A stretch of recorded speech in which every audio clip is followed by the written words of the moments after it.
Hello friends, எல்லாருக்கும் வணக்கங்க. நீங்கள் பார்க்கும்போதே தெரியும் உங்களுக்கு கிளைமேட் ரொம்ப சூப்பராக இருக்குது. இப்போ தான் கொஞ்ச நேரம் முன்னாடி லைட்டாக மழை தூறுச்சு. இப்போ பாருங்கள், அங்கங்கே கொஞ்சம் தண்ணியாக இருக்குது. இப்போ மார்னிங் 10 ஆகுது டைமு. ஸோ பிரேக்ஃபாஸ்ட் எல்லாம் முடிச்சுட்டு என் பையன் ஸ்கூலுக்கு அட்மிஷன் போட்டது இன்னும் பேர் லிஸ்ட் ஓட்டலைங்க. ஸோ அவன் வீட்டில் தான் இருக்கான். அவன் கூட கொஞ்ச நேரம் விளையாடிட்டு இருப்பான். அவன் ஏதாவது செய்ய சொல்லுவான் ஆக்டிவிட்டி. அவனும் நானும் சேர்ந்து ஏதாவது செஞ்சிட்ருப்போம், பேப்பர் ஒர்க்கு இல்லை ட்ராயிங்கு ஏதாவது. இப்போ பார்த்தீங்கன்னா இதுதான் செஞ்சிட்ருக்கேன் பாருங்கள். நெக்ஸ்ட்டு அவன் சுற்றி விளையாடிட்டு இருந்தான். ஸோ நானும் பார்த்தீங்கன்னா அவன் கூட சேர்ந்துட்டு விளையாடிட்டு இருந்தேன் கொஞ்ச நேரம் கழித்து ஃப்ரிட்ஜை க்ளீன் பண்ணிகிட்டு இருந்தேன். எல்லா பொருளையும் ஃபஸ்ட்டு எடுத்து வச்சுட்டு நல்லா தொடச்சிட்டு அதுக்கப்புறமா பார்த்தீங்கன்னா மறுபடியும் இன்னொரு துணியால் எடுத்து தொடச்சிட்டு இருந்தேன். இதெல்லாம் தொடச்சி முடிச்சுட்டு அதுக்கப்புறமா தான் நான் குளிக்க போயிட்டு வந்துட்டு என்னோடய லன்ச் வேலையை ஸ்டார்ட் பண்ணினேன். ஸோ பார்த்தீங்கன்னா பாருங்கள், ஃபுல்லு க்ளீன் பண்ணியாச்சு. ஏன்னா இப்போ ஊருக்கு போகிறதால கொஞ்சம் க்ளீன் பண்ணி வச்சுட்டு போனால் என் ஹஸ்பண்ட் யூஸ் பண்ணுறதுக்கு அவருக்கு கொஞ்சம் ஈஸியாக இருக்கும். அது இல்லாமல் எனக்கு கொஞ்சம் ஃப்ரிட்ஜு நீட்டாக இருந்தால் தான் எனக்கும் கொஞ்சம் பிடிக்கும். ஸோ நான் அடிக்கடிக்கு க்ளீன் பண்ணிவிடுவேன். நெக்ஸ்ட்டு லஞ்சு செய்ய ஸ்டார்ட் பண்ணிட்டேன். லஞ்சுக்கு நான் பருப்பு குழம்பு சேனக்கிழங்கு வறுவலும் தான் செய்ய போகிறேன். ஃபஸ்ட்டு சேனக்கிழங்கு நல்லா வாஷ் பண்ணிவிட்டு குக்கரில் போட்டுட்டு அதில் கொஞ்சம் தண்ணியை ஊற்றி நம்ம 2-3 விசில் வைக்க போகிறேன். நெக்ஸ்ட்டு வெந்த உடனே அதை தோலை உரித்து இந்த மாதிரி கட் பண்ணி எடுத்துக்கணும். நெக்ஸ்ட்டு அதில் மஞ்சாத்தூள், உப்பு, மிளகாத்தூள், சாம்பார் பொடி இதெல்லாம் மிக்ஸ் பண்ணி நான் எடுத்து வச்சுட்டேன். இங்கே பாருங்கள், இப்படி தான் இருக்கும். அடுத்து நம்ம ஒரு தோசை கல்லில் எண்ணெயை ஊற்றிட்டு எண்ணெய் காஞ்ச உடனே இந்த மாதிரி போட்டு எடுக்கணும். ஒரு சைடு நல்லா வறுபடணும். நெக்ஸ்ட்டு இன்னொரு சைடு திருப்பி போட்டு அதுவும் பார்த்திங்கன்னா நல்லா வறுத்து எடுக்கணும். பார்க்கும்போதே தெரிஞ்சிருக்கும் எப்படி நான் செய்கிறேன்னு சொல்லிட்டு. இதே மாதிரி செஞ்சால் அது செம்ம டேஸ்ட்டாக இருக்கும். இதுக்கு பார்த்திங்கன்னா நம்ம பருப்பு குழம்போடு ஆட் பண்ணி சாப்பிட்டா சூப்பராக இருக்கும். நான் எப்பயுமே சேனக்கிழங்கு வாங்கினா அன்றைக்கி பருப்பு குழம்பும் செஞ்சுட்டு நான் சேனக்கிழங்கு செஞ்சுருவேன். சேனக்கிழங்கு என்னென்னா என் பொண்ணுக்கு ரொம்பவும் பிடிக்கும். இந்த மாதிரி செஞ்சால் அவள் ரொம்ப இஷ்டமாக சாப்பிடுவாள். என் பசங்களை சாப்பிட வைக்கிறது எனக்கு ரொம்பவே கஷ்டமான விஷயம். ஸோ அவங்களுக்கு பிடிச்ச மாதிரி நான் செஞ்சு கொடுப்பேன். நெக்ஸ்ட்டு சாப்பிட்டு முடிச்சுட்டு கொஞ்சம் துணிங்க இருக்குது தைக்கலான்னு சொல்லிட்டு என்னோடய மிஷின் கிட்ட நான் வந்துட்டேன். ஊருக்கு எடுத்துகிட்டு போக கொஞ்சம் துணியெல்லாம் வாங்கணும். அது பார்த்திங்கன்னா எக்ஸ்ட்ரா தையல் விடணும்.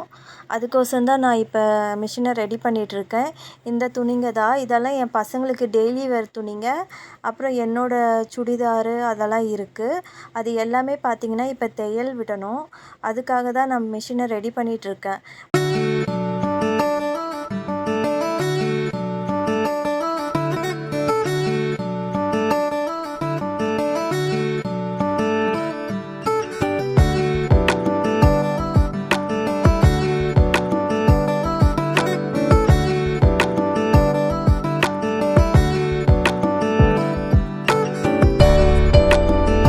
நான் இந்த ஊருக்கு வந்துட்ட பின்னாடி தாங்க மிஷினில் தைக்க கற்றுக்கிட்டேன்.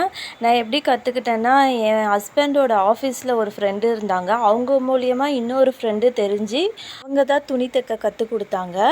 அந்த அக்காவுக்கு கொஞ்சம் தமிழ் தெரியும். ஸோ அது எனக்கு கொஞ்சம் ஈஸியாகவும் இருந்துச்சு. நான் கற்றுக்க போகும்போது பார்த்திங்கன்னா என் பொண்ணுக்கு 2 வயசு தான். அவளையும் தூக்கிட்டு போயிட்டு சைடில் உட்கார வச்சுருவேன் ஒரு இடத்துல. அதுக்கப்புறமா நான் கற்றுப்பேன். அவள் என்னென்னா என் பொண்ணு கொஞ்சம் சைலண்ட்டாக இருந்தாள் குழந்தையிலலாம்.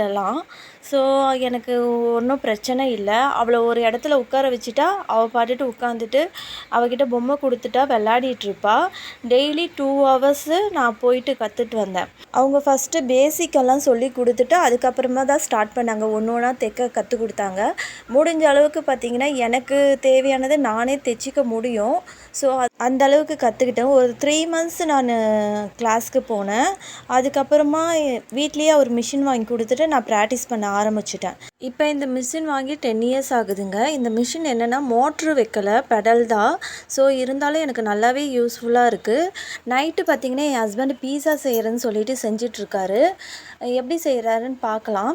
ஸோ ஃபஸ்ட்டு பார்த்திங்கன்னா எண்ணெய் ஊற்றி அதில் பெரிய மிளகாவும் வெங்காயமும் கட் பண்ணி வதக்கிட்டுருக்காங்க.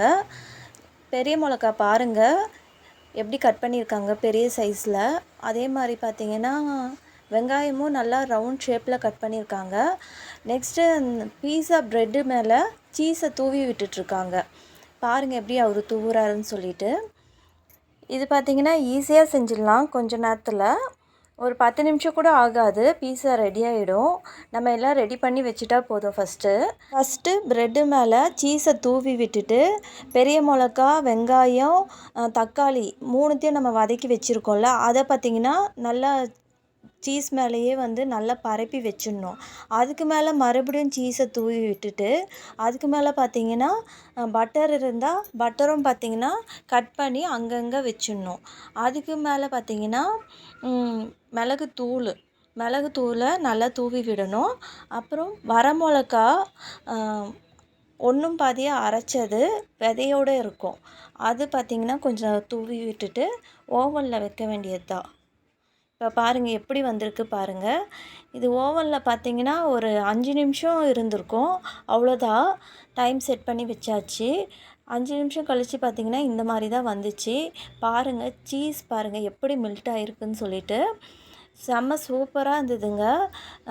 இது பார்க்கும்போதே உங்களுக்கு தெரிஞ்சிருக்கும், டேஸ்ட்டு செம்மையாக இருந்தது. நம்ம கடையில் சாப்பிட்ற மாதிரியே இருந்தது. என் பசங்களுக்கு மோஸ்ட்லி நாங்கள் இந்த மாதிரி செஞ்சு கொடுத்துருவோம். எப்போயாவது ஒரு டைம் தான் போய் கடையில் வாங்கி சாப்பிடுவோம். இந்த மாதிரி நம்ம வீட்லேயே செஞ்சு சாப்பிட்றது ஒரு தனி டேஸ்ட்டாக இருக்குங்க. அவ்வளோதாங்க இந்த வீடியோ. உங்களுக்கு இந்த வீடியோ பிடிச்சிருக்கும்னு நினைக்கிறேன். என்னோடய சேனலில் நிறைய பேர் சப்ஸ்கிரைப் பண்ணாமையே பார்க்குறீங்க. ப்ளீஸ் சப்ஸ்கிரைப் பண்ணிவிட்டு பாருங்கள். அப்போ தான் நான் போடுற வீடியோலாம் கண்டினியூவாக உங்களுக்கு வருங்க. ஓகே, பாய்.